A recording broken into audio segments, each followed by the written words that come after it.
Welcome to Caneswear. New store, new items, same great experience. Family owned and operated since 2010, Caneswear has the latest merchandise from the Miami Hurricanes, Miami Dolphins, Florida Panthers, Inter Miami CF, and more. Come visit us at our store in Davie on University Drive, just south of 595, or online at caneswear.com. Caneswear, the spot Miami fans shop. Welton Rayom has more than 62 years of litigation experience handling insurance disputes. They're committed to resolving even the toughest insurance claims quickly. Call them for a free consultation. 954-966-4646. At Welton Rayom, they don't get paid unless you win. Property damage claims to your home, business, or condo as a result of a hurricane. Welton Rayom can help. Water, mold, fire, smoke damage, Welton Rayom can help. Call 954-966-4646.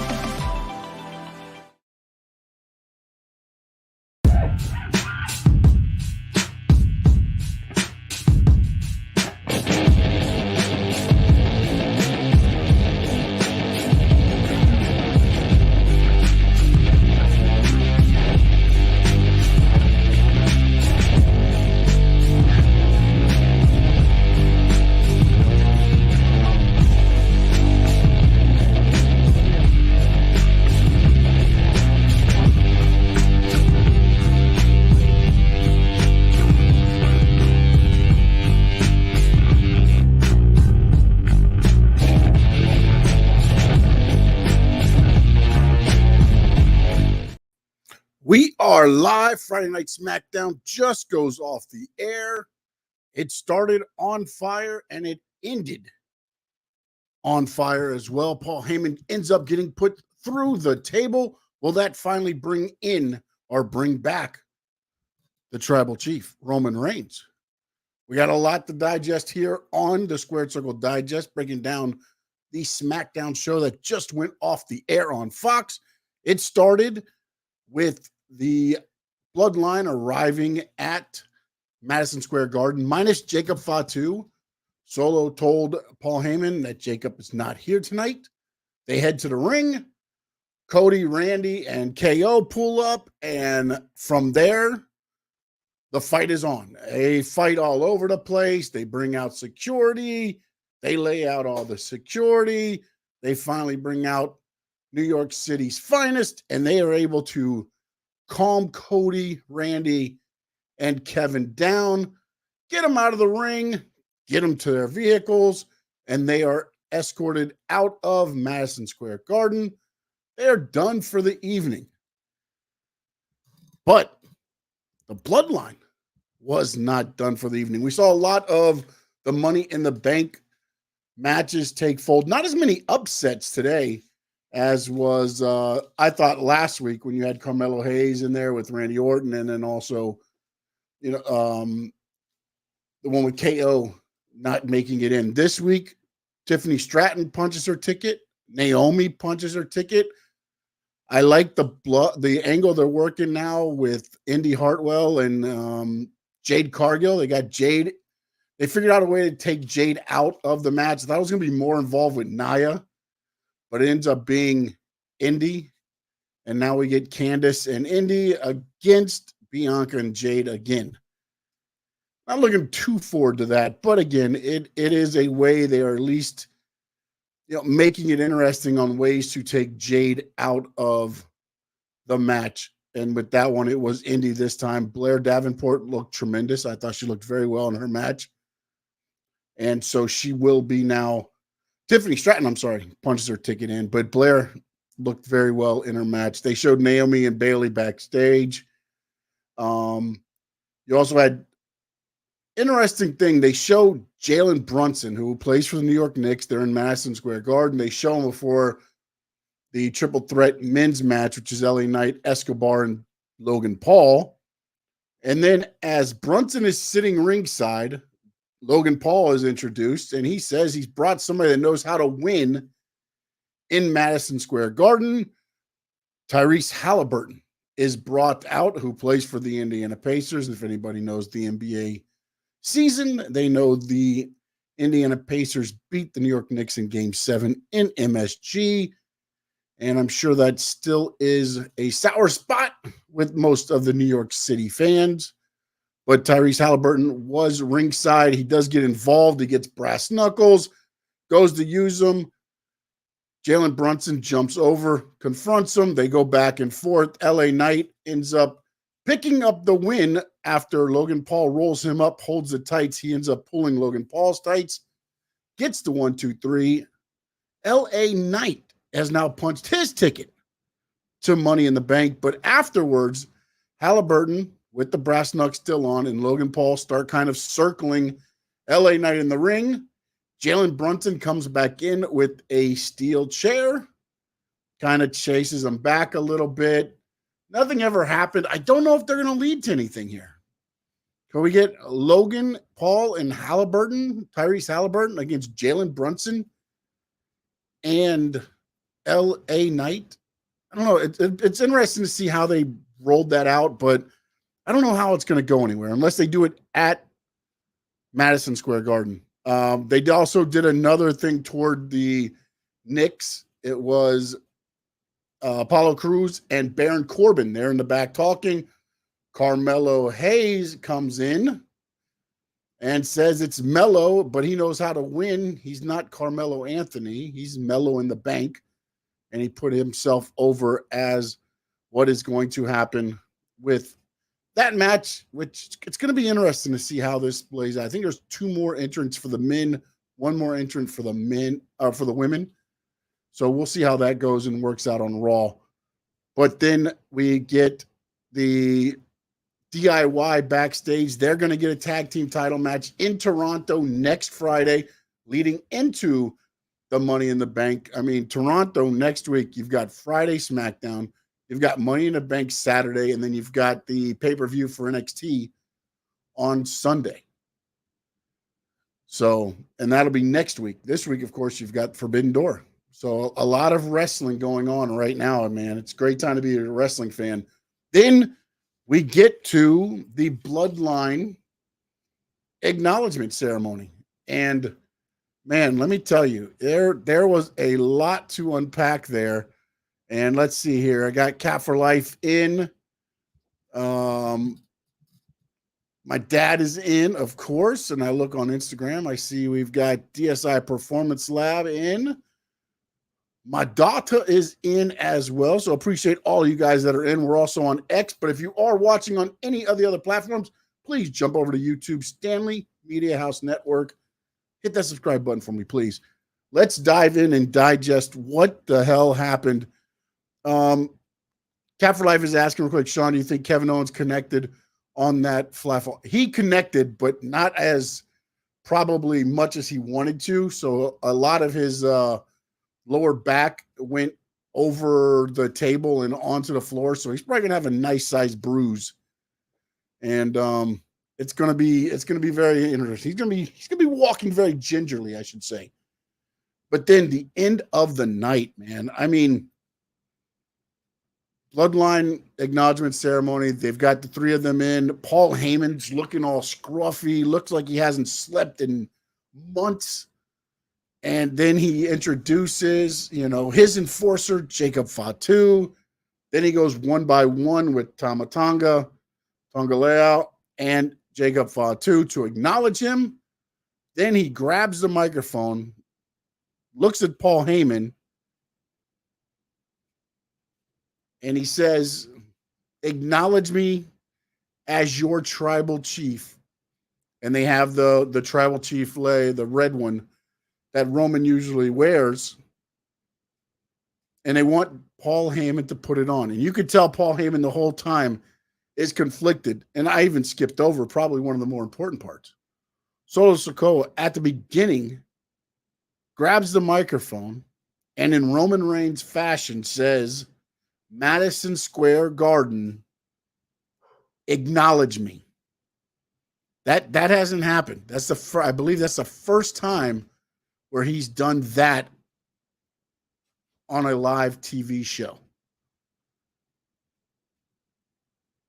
Paul Heyman on the ropes was just against himself. Like, I can't believe you just did that. No, no. And then he goes and he tells him to put on the tribal chief lay. Paul Heyman opens up his mouth. And what comes out? I will not acknowledge you as my tribal chief. He gets the Samoan spike. They lay him out. Jacob Fatu goes up, delivers the headbutt. And you think that's enough, right? The wise man's out. It's Paul Heyman, the Hall of Famer. No, no, no, no, no, no, no, no, no. Clear the table. And then they did the three-man power bomb on Paul Heyman through the table. Then Jacob Fatu puts on the tribal chief lay on Solo Sikoa. And they all raise the fingers in acknowledgement. And I have to tell you, man, like this past month of Solo, I don't know if it was set up for the character to develop the way it has, because it was very slowly developing after WrestleMania. You know, when he was upset that they lost and he was kind of finding his way. But in the last 3 weeks, this Solo Sikoa, dude, is a star. And Jacob Fatu looks like a star. And now I got to believe Paul Heyman is going to be the reason Roman Reigns returns, right? He's got to fight for his, he's got to fight for the wise man. He's got to fight for his wise man. This is going to be what, and I'm not saying Roman shows up next week or anything like that, but ultimately, this is what's going to bring Roman back. But does he bring Roman back at Money in the Bank now? Because now I feel like, look, they've got the 6-man tag next Saturday. It's Solo, Tama, and Tonga against Randy Orton, Kevin Owens, and Cody Rhodes. What happens if during that match, all of a sudden you just hear, ladies and gentlemen, as the match is going on, maybe Solo's about to do the Samoan spike, and then you hear the ladies and gentlemen, and Paul Heyman walks out. Enough to distract them. Maybe Cody and them hit the victory real quick, and he leaves. Maybe there's no Roman Reigns at that point. Then you go to Smackdown and they can tease it again. But I believe by SummerSlam, Roman is either coming back at SummerSlam or he's come back a little bit before to lead to a match at SummerSlam.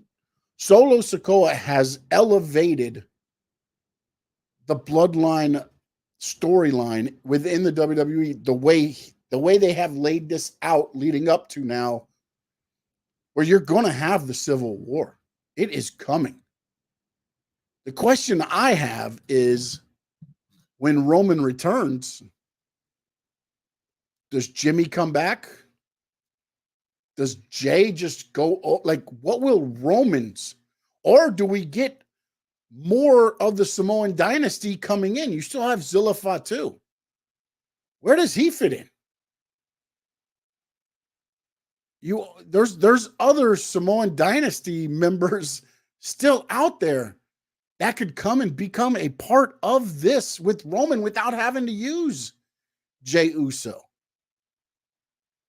But do they get the band back together? Jimmy and Jey Uso. And then, hey, are they feeling Usi? Do they put Sami Zayn back with them to get that nostalgia? Again, they said they were in the third inning, and I laughed. I was like, once Cody beats Roman and Roman leaves, this is going to get stale quick. And for the first 2 weeks, I thought I was right. But Solo has 100% changed the way that this story's going. And again, I don't know if that's the way they wrote his character out of WrestleMania, kind of battling with the fact that he's going to have to lead, and now it's kicked into high gear that he is the leader. And you've watched that progression through all the SmackDowns leading up to now. But you have watched the depth of that solo character just define more and more every week to get to where he got to tonight. Where no, he didn't say he was the head of the table anymore. Oh, hell no. Acknowledge me as the tribal chief. Last week he said Roman is not coming back to Paul Heyman. This week he says, acknowledge me as a tribal chief. Paul Heyman would not. Paul Heyman paid the price. And to me, the only one that can come back and defend Paul Heyman is the tribal chief, Roman Reigns. So this story just got more layers added to it. And then let's see here. Cat for Life said, I did not see this. Wait a minute. What happened? Oh, I guess apparently he did not watch the segment of the ceremony. So he's going to go back and watch that. But so this SmackDown, I mean, look, it did everything it needed to do and more. You had a 6-man tag match that was already on fire. Tonight, you threw gasoline all over it. What do you do on the SmackDown in Toronto? Because obviously you can't have Cody and all of them in the same building until the pay-per-view or the PLE, I'm sorry. So what next week, again, they have made each SmackDown, you want to tune in even more. And now this one, Josh, what's up, my man? Chad, what's up? This is going to just get better and better as it goes leading into. This is how you lead into a PLE. You've got Seth and Damian over on Raw. You've got this with the Bloodline. You've got the Money in the Bank contenders. You have got a buzz around this pay-per-view. It's a Money in the Bank. This isn't one of the big four. But there is buzz building on this. And now you just had the Bloodline take out the Wise Man. And you throw a little bit of doubt in there of whether does Roman come back to defend Paul Heyman at the PLE? Or does Paul Heyman even show up at the PLE? Does nothing happen at the PLE? This is what we talked about Tuesday night on Squared Circle Digest. Is I like when you have all these options where your mind can run wild. They might not do any of that. It might just be a basic match. But here I am thinking like, oh, they could do this and this and this. That is how you get people invested in the product in a pay-per-view or a PLE to where they'll want to purchase it to find out what the hell is going to happen. And this SmackDown, I mean, tremendous on all aspects of it. So I appreciate y'all tuning in. The Smackdown recap. Don't forget, please go to the Stanley Media House Network YouTube channel. Hit that subscribe button. Hit that like button. If you're on X, please hit the like, hit the share. Appreciate all support on Instagram. Same thing. I appreciate everybody that tuned in with me. And sorry, hold on a minute. I'm looking at the chats here. I want to make sure I got everything going on. Chad said, I'm with you. This was a great episode. Even the Brunson Halliburton thing was cool. Yes. Cat for Life says, holy ish, Sean, holy ish. They're going to do it, bro. Bloodline versus Bloodline. It is building up to that, Cat for Life. It is building up for that. I'm just very interested to see because again, you go down the dark webs and you have all these stories that were mentioned. And one was mentioned was, what if they had Jacob Fatu be there to be kind of the protector of Paul Heyman, like Roman Reigns sent Jacob Fatu. Obviously, with what happened tonight, that's not going to be the case. But you still have Hikuleo. You still have Zilla Fatu. There is another Lance Anoy Anawahi, I think is how you say the name. I always say Anoy Anawahi. So you have 3 right there that are in the pipeline. Do they come in? Do you go back to Jimmy and Jey Uso? Do you throw Sami Zayn back in for the nostalgia purpose? Like, there is so much that this can just intertwine to so much. And then you got Bloodline versus Bloodline, but then ultimately you're going to have Cody, Randy, Kevin, and do you add a 4th person to that? Because ultimately the prize that's going to be is Cody Rhodes' title.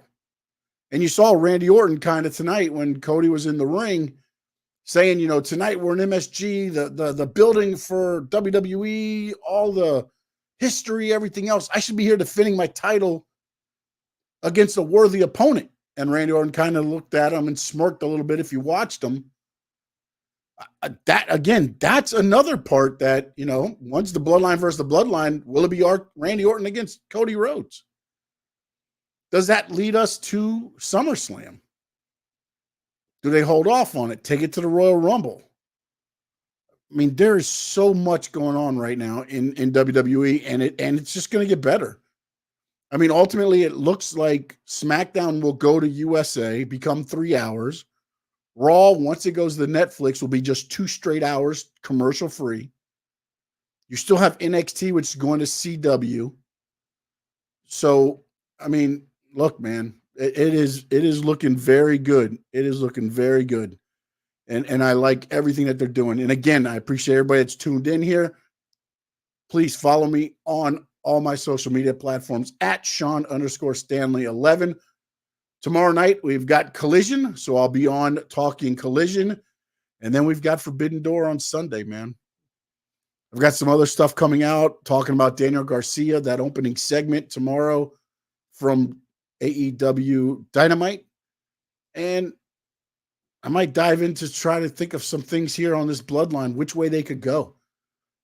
This is going to be some fun times leading up to Money in the Bank. And then going to SummerSlam. Does The Rock come back? I know The Rock's got movies, but does he make an appearance? Is The Rock... My other question is this, man. With the way Solo is doing this, is The Rock pulling the strings anymore? I know that was part of the thing where it was going to be kind of like The Rock and Roman. But Solo's starting to elevate himself to where you might not have to have The Rock be there as much as maybe you thought he might have to be. Can he still be involved in it? Yes. But Solo has picked up that slack, man, to me. And I may be wrong and I may be in the minority here. But to me, Solo is elevating his stock and is a viable opponent for Roman Reigns. I don't know that you have to have The Rock. Yeah, of course, you want to get Rock against Roman down the line. But at this moment, you might not have to pull that string to just make it happen. You might be able to roll this further and further. So we'll see how it goes. And everybody have a great weekend. Don't forget, tomorrow I'll be back on for Collision. Hopefully you guys will join me then too as well. At Sean_Stanley11 on X, Instagram, Threads, and that thing called TikTok. Stanley Media House Network on YouTube and also on Facebook, on the Facebook group. So please go there, join that, Stanley Media House Network. Appreciate you all. And in the words of the great Gordon Soley. Oh, you know what? I forgot to thank the chat. Chad, Cap for Life, Dad, Josh, all you guys that are in there, everybody watching on X, everybody watching on IG. Y'all have a great weekend. In the words of the great Gordon Soley, so long from the sun, shine, state.